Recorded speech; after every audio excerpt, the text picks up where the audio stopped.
স্বাগত আরেকবার দেখছেন এডিটর স্পিক।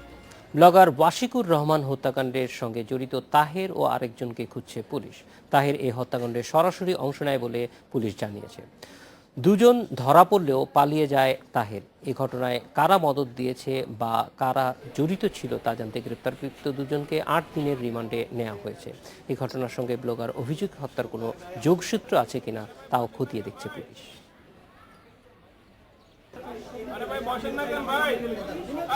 প্রকাশ্যে কুপিয়ে হত্যা করে পালানোর সময় গ্রেপ্তার হয় এই দুই মাদ্রাসার ছাত্র, কিন্তু পালিয়ে যায় তাদের আরেক সহযোগী তাহের। তদন্তের স্বার্থে তাহেরের বিস্তারিত পরিচয় জানায়নি পুলিশ।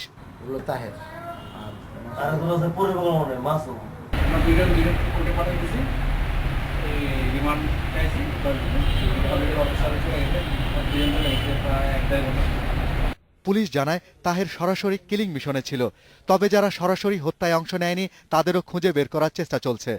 অভিজিৎ হত্যার পর সামাজিক যোগাযোগ মাধ্যমে যেভাবে উগ্র জঙ্গি গোষ্ঠী সমর্থন জানিয়ে প্রচারণা চালিয়েছিল, ওয়াশিকুর হত্যার পরও একই প্রচারণা দেখা যাচ্ছে।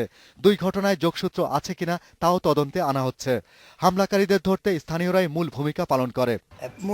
নাস্তা খাইতে ধরছি, নাস্তা রফিক ভাই একটা কুবাই মেরে লাগতেছে, আমি নাস্তা লাগছে ধরতেছি, এই লাশ ধরি না, ওই তিনটারে টার্গেট করছি। ঠিক আছে, তিনটাতে আমি একটা হইলো আমি দৌড়ে দৌড়, আমার তো খুবই দিতে হয়েছিল। ঠিক আছে, পরে তারপর আমার খবর আছে, তো পুলিশের সামনে কিছু আমার বিলে খবর আছে।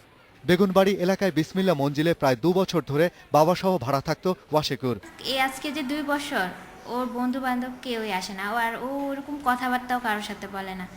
জাস্ট সকালে অফিসে যায়, আসে, রাতে আসে কম্পিউটার নিয়ে কাজ করে কি করে। একটি বেসরকারি প্রতিষ্ঠানে চাকরি করতেন তিনি। বিভিন্ন সামাজিক যোগাযোগ মাধ্যমে লেখালেখি করে নিজের জগতে ব্যস্ত থাকত সে। Shahriar, Anirban, independent news, Dhaka. এ বিষয়ে আলোচনা করতে যোগ দিচ্ছেন ব্লগার অমির রহমান পিয়াল। পিয়াল, প্রথমেই জানতে চাইব যে এই যে ধারাবাহিকভাবে হত্যাকাণ্ড চলছে মুক্ত চিন্তার মানুষকেই লক্ষ্য করে, এই ব্যাপারে যে তদন্তগুলি হচ্ছে সেগুলি নিয়ে আপনাদের পর্যবেক্ষণ কি? আসলে ওয়াসিকুর বাবু হত্যার পরে আমরা মোটামুটি একটা নির্দিষ্ট প্যাটার্নের অস্তিত্ব পেলাম, বা যেই আমাদের মধ্যে যে কনফিউশনগুলো ছিল আসলে এই ঘটনাগুলো কারা ঘটাচ্ছে সেটা খানিকটা দূর হয়েছে। এই অর্থে যে এবারই প্রথম ঘটনাস্থল থেকে খুনিদের দুজন ধরা পড়েছে, এবং তারা প্রাথমিক জিজ্ঞাসাবাদে যে কথাগুলো বলেছে, যেরকম তাদের মাদ্রাসা হুজুর তাদেরকে এই খুনে অংশ নিতে বা এই খুনে প্ররোচিত করেছে এবং তারা ধর্ম রক্ষার জন্য এটা করেছে। তো এই বিষয়টা মোটামুটি এখন আমরা নিশ্চিত হলাম আর কি, এটা একটা। এবং এই ক্ষেত্রে যেই জিনিসটা দ্বিতীয় যে জিনিসটার দিকে আমাদের তাকানো দরকার, যে এখানে ধারাবাহিক হত্যাকাণ্ড কিন্তু সবাই ঠিক ধর্মবিরোধী ছিলেন না। মৌলানা ফারুকী একজন আলেম ছিলেন, তাকেও কিন্তু একই প্যাটার্নে হত্যা করা হয়েছে। তার বিরুদ্ধে অভিযোগটা এদের কি সেটাও জানা দরকার।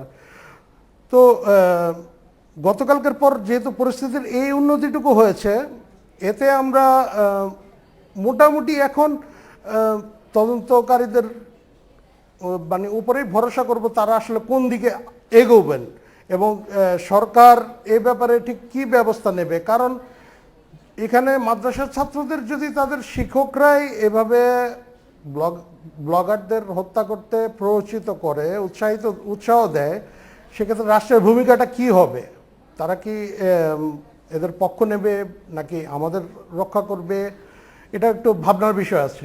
অমির রহমান, আরেকটি জিনিস যেটা আমরা দেখেছি যে বিভিন্ন সময়ে এরকম হত্যাকাণ্ডের পরে ফেসবুকে বা সামাজিক যোগাযোগ মাধ্যমগুলিতে এই হত্যার পক্ষের মানুষদের কিন্তু উপস্থিতি দেখা যাচ্ছে। সেইটা কোনোভাবে ট্র্যাক করার ক্ষেত্রে আপনারা যারা এই ধরনের টেকনোলজি নিয়ে কাজ করেন তারা কোনো ধরনের উদ্যোগ নিতে পারেন?